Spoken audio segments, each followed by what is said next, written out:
A la doctora Ilva Miriam Hoyos Castañeda, Procuradora Delegada para Defensa de los Derechos de la Infancia, Adolescencia y Familia, doctora en Derecho de la Universidad de Navarra, es decana de la Facultad de Derecho de la Universidad de La Sabana y experta en Derecho de Familia y Derechos Humanos.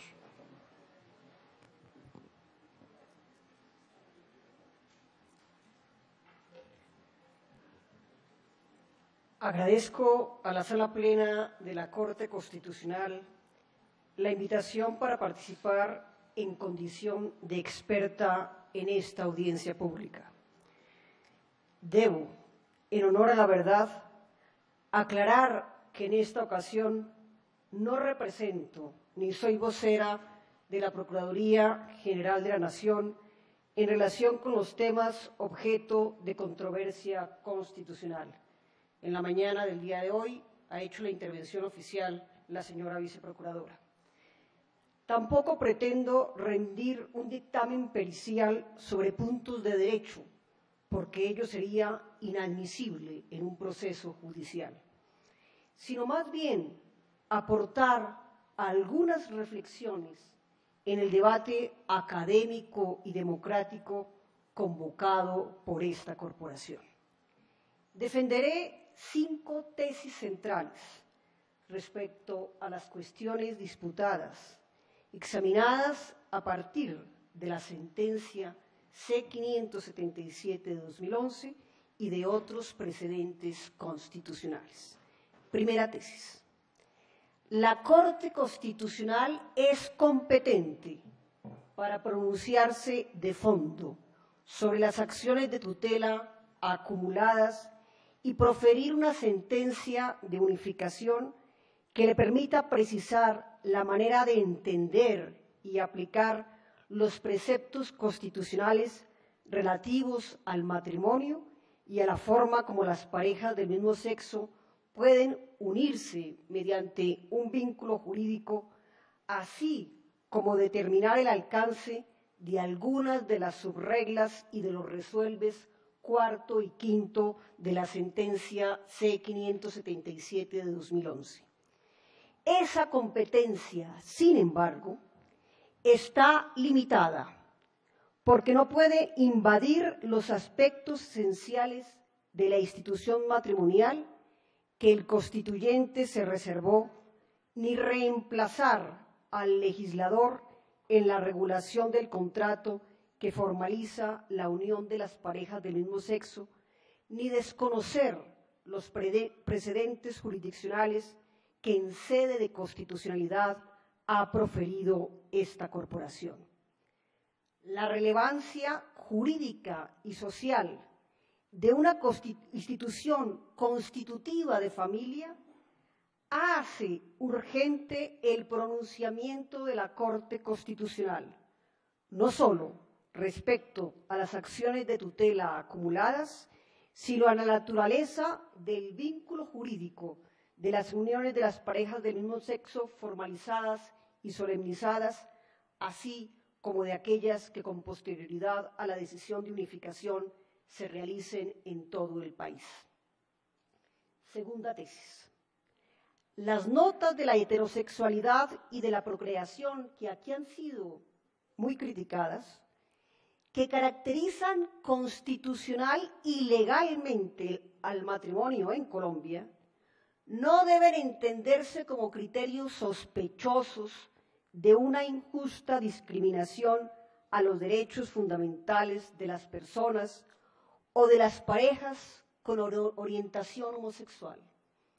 sino más bien son una forma de distinguir y también de promover las calidades y potencialidades de la humanización contenidas en las diversas relaciones sociales, que es una de las funciones que el Estado tiene frente al matrimonio y la familia. Regulación constitucional que se estructura con base en 3 principios. El primero, de la diferenciación de las relaciones sociales, que exige distinguir el matrimonio de otras relaciones, incluso de relaciones de carácter sexual. El principio de gradación de protección de las relaciones sociales, que implica la diversidad de la protección en la medida en que esas relaciones contribuyan a la cohesión y a la supervivencia de la sociedad. Y el principio de la no discriminación, que permite un trato distinto en tanto que se dan supuestos diferentes que no hacen posible su asimilación y por ende excluyen el uso de la analogía. En razón de estos tres principios, el matrimonio y la familia como instituciones y núcleos fundamentales de la sociedad son ejes articuladores del ordenamiento jurídico, también de la Constitución,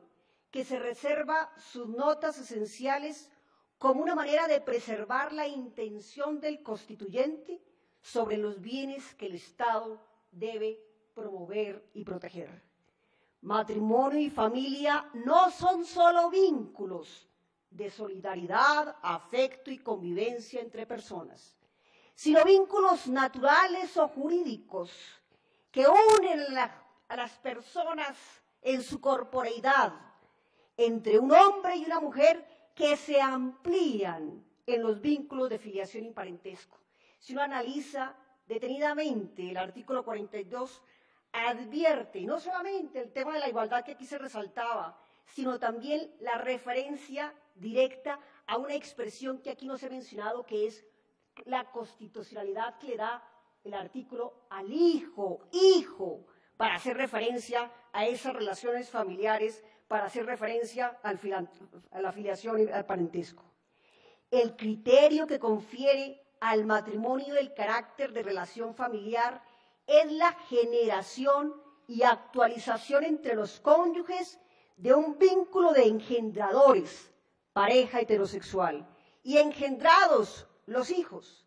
De esta forma, de relaciones diversas, la relación de pareja heterosexual unida en matrimonio y la relación padres-hijos, hijos-padres, se genera otra relación que es la familia, que es multiplicidad de relaciones o estructura relacional que las vincula. Si el derecho diferencia las diferentes formas de convivencia, también debe distinguir en las relaciones sociales cuáles son relaciones familiares, porque no todas pueden ser equiparadas a las relaciones jurídicas constitutivas de vínculos generativos. Tercera tesis. Si a la Corte se le confía la integridad y la supremacía de la Constitución en los estrictos y precisos términos del artículo 241 superior, ella misma debe respetar la reserva constitucional respecto al matrimonio, porque en caso de que haga extensiva la institución matrimonial a las parejas del mismo sexo, configuraría una sustitución de la Constitución y una deconstrucción del matrimonio y, en consecuencia, de la misma Carta Política que esta honorable Corte debe respetar. Con esa deconstrucción no solo se pondrían en entredicho las argumentaciones tradicionales en relación con el concepto del matrimonio, sino que se reinterpretaría esta institución a través de un orden diferente de significado, que ya no tendría como punto de partida la distinción constitucional entre el hombre y la mujer, ni su necesaria complementariedad, sino el déficit de protección a causa de la orientación sexual. Con lo cual, entre la institución deconstruida, el matrimonio heterosexual, algunos esta mañana lo llamaban matrimonio excluyente, y la institución reconstruida, el matrimonio igualitario, habría una relación no simétrica, a pesar de lo que quiera decirse, sino asimétrica, porque uno estaría situado en el plano de aquello que es condición de posibilidad de otro. Esa deconstrucción eliminaría o pondría en entredicho la distinción heterosexual y la dimensión generativa del matrimonio. Notas que, de conformidad con el artículo 1501 del Código Civil, son de su esencia y sin las cuales o no producen efecto alguno o degeneran en un contrato diferente, en tanto que constituyen la razón de ser del contrato matrimonial y de la unión jurídica entre un hombre y una mujer unidos en matrimonio. El riesgo de la deconstrucción del matrimonio es tanto más real, y lo digo con todo el respeto, si se tiene en cuenta que la propia Corte en la sentencia C-577 de 2011 no solo reinterpretó el artículo 42 superior, sino que al amparo del concepto de constitución viviente y de una interpretación evolutiva, modificó la noción de familia a la que le reconoció carácter maleable y evolutivo, ya que se modifica a través del tiempo y del espacio. Cuarta tesis. Los jueces y los notarios que no accedan a la celebración y al registro de un matrimonio civil entre personas del mismo sexo no vulneran derechos fundamentales porque los solicitantes carecen de la legitimación contractual y los servidores públicos no tienen competencia para celebrar una unión matrimonial de esta naturaleza. Soy consciente de que en esta misma audiencia se ha defendido la tesis de que la legitimación de los contrayentes y la competencia de los servidores públicos se deriva de la sentencia C-577 de 2011. Sin embargo, considero oportuno precisar que la Corte en esa decisión judicial no asimiló el matrimonio con el vínculo jurídico que une a las personas del mismo sexo. Declaró sin condicionamiento alguno la exequibilidad del artículo 113 del Código Civil que define el matrimonio con base en la distinción heterosexual. Se declaró inhibida para pronunciarse sobre la expresión de procrear contenida en el mismo artículo. Consideró en la parte emotiva que el matrimonio, cito textualmente a la Corte, aparece inequívocamente ligado a la pareja heterosexual, cierro comillas, y determinó que no cabe la analogía total entre el matrimonio y las uniones de las parejas del mismo sexo. En consecuencia, excedería al precedente judicial citado que una autoridad judicial o administrativa derivara la competencia y legitimara a las personas de orientación homosexual para unirse mediante vínculo del matrimonio. Finalmente, quinta tesis. Si bien es cierto que la Corte consideró necesaria la regulación por el legislador de una nueva figura contractual para que las parejas del mismo sexo puedan decidir autónomamente sobre la posibilidad de constituir familia y superar la supuesta omisión legislativa, no de carácter relativo, es una omisión legislativa absoluta respecto a la cual la Corte sí se ha debido declarar inhibida, que genera un déficit de protección en esta clase de uniones. Ella misma delineó algunas de sus notas características, la sentencia C-577, que en todo caso deben ser tenidas en cuenta por la regulación que adopte el órgano representativo. Entre esas notas pueden mencionarse las siguientes: el carácter contractual, la nominación jurisprudencial,